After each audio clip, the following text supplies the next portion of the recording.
In front of me is HUAWEI Mate 20 Pro, and today I would like to show you how you can use one-handed mode. Begin by opening Settings and scrolling down to click on Accessibility Features. Then click on one-handed mode and use this switcher if it's not already on to activate it.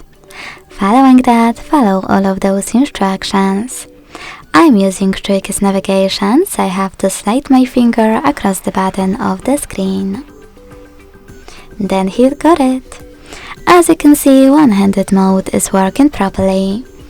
To go back, click on Dark Area. To change position of your screen, just swipe in the opposite direction. Then go back the same way. If you want to disable one-handed mode completely, use the same switcher as before. Thanks so much for watching. If you enjoyed this video, leave a like, comment and subscribe. Bye!